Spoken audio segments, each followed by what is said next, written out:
వెన్నెముక దేశానికి రైతన్న చాలా అష్ట కష్టాలు పడుతున్నారు మనం చూస్తూ ఉన్నాం. ఆ విధంగా చూస్తే ఈ బడ్జెట్ లో కాస్త ఊరటనిచ్చినా అవి అమలు ఎంతవరకు అన్నది మనం కూడా చూడాలి. ఒక నిమిషం మీరు హోల్డ్ లో ఉండండి. మా ప్రతినిధి శివ ఉన్నారు మనకు ఢిల్లీ నుంచి అప్డేట్స్ అందించడానికి పార్లమెంట్ ఆవరణ నుంచి. Over to you Shiva. Right Sumathi, 2025-26 సంవత్సరానికి 8వసారి ఆర్థిక మంత్రిగా ఈరోజు లోక్సభలో బడ్జెట్ను ప్రవేశపెట్టారు. బడ్జెట్ ప్రవేశపెడుతున్న సందర్భంలో విపక్షాలు నిరసన వ్యక్తం చేసి వాకౌట్ చేసి మళ్ళీ తిరిగి వచ్చి లోక్సభలో బడ్జెట్ ప్రసంగాన్ని విన్నారు. అయితే ఈ బడ్జెట్లో ముందుగా మధ్యతరగతి ప్రజలకు ఊరట లభిస్తుంది అని ముందుగానే కొన్ని ఊహాగానాలు కొంతమంది అంచనాలు వేసుకున్నారు. దానికి అనుగుణంగానే 12 లక్షల వరకు కూడా ట్యాక్స్ మినహాయింపిస్తూ కేంద్ర ప్రభుత్వం మధ్యతరగతి ప్రజలకు వేతన జీవులకు ఈ బడ్జెట్ ద్వారా శుభవార్త చెప్పిందనే ప్రధానంగా మనం భావించాల్సి ఉంటుంది. దీని ద్వారా మధ్యతరగతి ప్రజలు వేతన జీవులైతే ఎంతో ఆనందం వ్యక్తం చేస్తున్నారు. ఇటు ట్యాక్స్కి సంబంధించి ప్రధానంగా కొన్ని మినహాయింపులు కూడా ఇచ్చింది. ప్రధానంగా ఏదైతే 4 లక్షల వరకు ఉన్న దానికి ట్యాక్స్ అనేది 0 ఉంటుంది. 16 నుంచి 20 లక్షల వరకు ఉన్న దానికి 20% అనేది కట్టాల్సి ఉంటుంది. కానీ 12 లక్షల వరకు ఎటువంటి ట్యాక్స్ పేమెంట్స్ ఉండవు అనేది ప్రధానంగా వేతన జీవులకు ఊరట లభించే అంశాన్ని నిర్మలా సీతారామన్ ప్రతిపాదించారు, ఈ బడ్జెట్లో ప్రవేశపెట్టారు. అయితే ప్రధానంగా 6 రంగాల్లో సమూల మార్పులు చేస్తూ సీతారామన్ ఈ బడ్జెట్లో ప్రధానంగా ప్రవేశపెట్టారు. మరోవైపు వివిధ రంగాలకు సంబంధించి వృద్ధులకు సంబంధించి కానీ అనేక రంగాలకు సంబంధించి కూడా ఈ బడ్జెట్లో అనేక అంశాలను దీనిలో ప్రధానంగా మెన్షన్ చేశారు. అయితే దేశవ్యాప్తంగా అన్ని జిల్లాల్లో కూడా డే కేర్ క్యాన్సర్ హాస్పిటల్స్ను ఏర్పాటు చేస్తామనేది వైద్యం పరంగా కూడా మెడికల్కు సంబంధించి కొన్ని కీలక నిర్ణయాలు తీసుకున్నారు. ఇక వచ్చే వారం ఇన్కమ్ ట్యాక్స్ బిల్లును అనేది ప్రవేశపెడతామంటూ కూడా ఇన్కమ్ ట్యాక్స్ సంబంధించి ఇంకా బిల్లు అనేది ఈ బడ్జెట్లో ప్రవేశపెట్టలేదు. నెక్స్ట్ వీక్ అంటే 11వ తేదీ వరకు పార్లమెంట్ బడ్జెట్ సమావేశాలు ఉన్న నేపథ్యంలో నెక్స్ట్ వీక్ దీనిపై ఇన్కమ్ ట్యాక్స్ సంబంధించి స్లాబ్కు సంబంధించి కూడా ప్రధానంగా తెలియజేసే అవకాశం అయితే ప్రధానంగా కనిపిస్తోంది. మరోవైపు జల్ జీవన్ మిషన్కు సంబంధించి మరిన్ని నిధులు విడుదల చేసినట్లు తెలియజేశారు. ఇక ఈ పథకం కింద 15 కోట్ల మందికి రక్షిత మంచినీటి కుళాయిలు, అలాగే రాష్ట్ర స్థాయిలో రాష్ట్రాలతో ఈటీలతో కూడా ఒప్పందం కుదుర్చుకుని దాదాపు 100% మంచినీటి కుళాయిలను అందుబాటులోకి తీసుకురావాలనేది కేంద్ర ప్రభుత్వం భావిస్తుంది. దానికి సంబంధించి కూడా బడ్జెట్లో నిధులను కూడా కేటాయించినట్లు నిర్మలా సీతారామన్ తెలియజేశారు.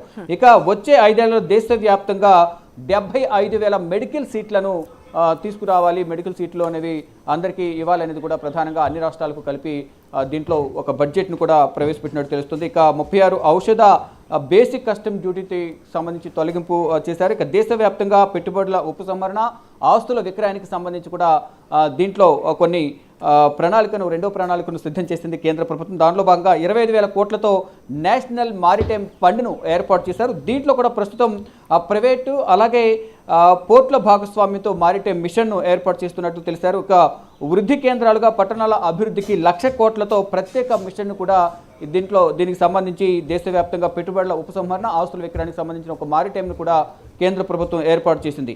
ఇక చిన్న స్థాయి అణు రియాక్టర్ల కోసం జాతీయ స్థాయిలో అణుశక్తి మిషన్ను కూడా ఏర్పాటు చేసేందుకు నిర్ణయించుకున్నారు. 2047 నాటికి 100 గిగావాట్ల అణు విద్యుత్ ఉత్పత్తి లక్ష్యంగా కేంద్ర ప్రభుత్వం పెట్టుకుంది. దానికి సంబంధించి ఇప్పటికీ ఒక ప్రణాళికను కూడా సిద్ధం చేసింది. ఇక మొత్తం 20,000 కోట్లతో నేషనల్ న్యూక్లియర్ ఎనర్జీ మిషన్ను ఏర్పాటు చేయాలి. 2030 నాటికి 4 చిన్న మధ్యస్థాయి రియాక్టర్లకు సంబంధించిన పరిశ్రమలను ఏర్పాటు చేయాలనేది ప్రధానంగా భారత ప్రభుత్వం ఒక నిర్ణయం తీసుకుంది. దానికి సంబంధించి కూడా దీనికి సంబంధించి బడ్జెట్లో కూడా కేటాయింపులు ఇచ్చినట్టుగా కూడా తెలుస్తోంది. మరోవైపు ఎగుమతులు పెంచేలా ఎంఎస్ఎంఈకు సంబంధించి వాణిజ్య శాఖల ద్వారా ప్రత్యేక ఏర్పాట్లు కూడా చేశారు. అంటే ఎగుమతుల డాక్యుమెంటేషన్ విషయంలో కూడా సహాయం చేస్తామని కేంద్ర ప్రభుత్వం. ఇక ఎగుమతులను ఉద్దేశించి ప్రత్యేక వస్తువులకు సంబంధించి కూడా కొంత ఆర్థిక సాయం కానీ అదనపు సాయం చేసేందుకు కూడా కేంద్ర ప్రభుత్వం కొంత వెసులుబాటు కూడా కల్పించినట్లుగా తెలుస్తోంది.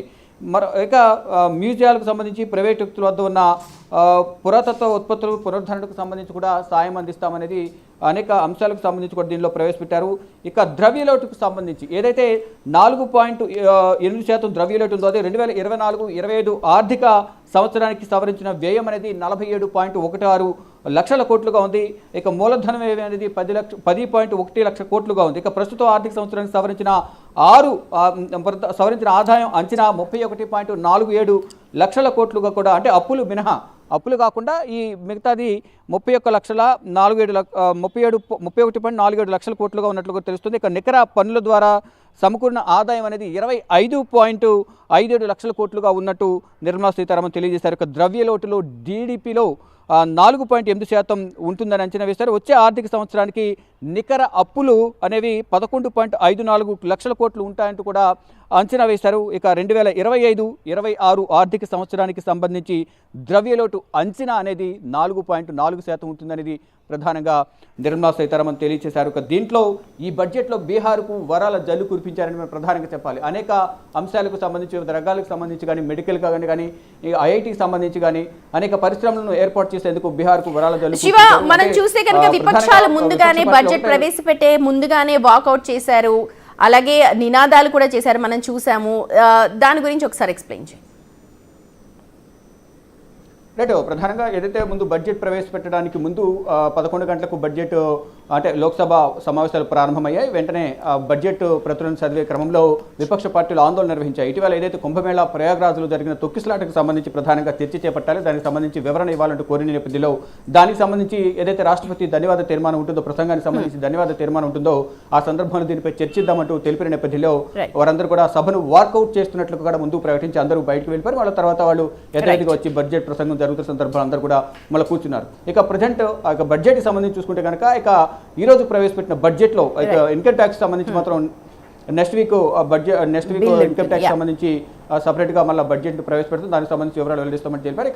ఇక అందరూ ఊహించినట్లుగా ఇక ట్యాక్స్ పేరుకి సంబంధించి పన్ను రాయితీని మినహాయిస్తూ 12 లక్షల వరకు ఎటువంటి పన్ను కట్టాల్సిన అవసరం లేదంటే కూడా right Shiva, thank you so much for the updates. మళ్ళీ కాంటాక్ట్ చేస్తాం మిమ్మల్ని అప్డేట్స్ కోసం. రైట్, మొత్తం బడ్జెట్ మీదనే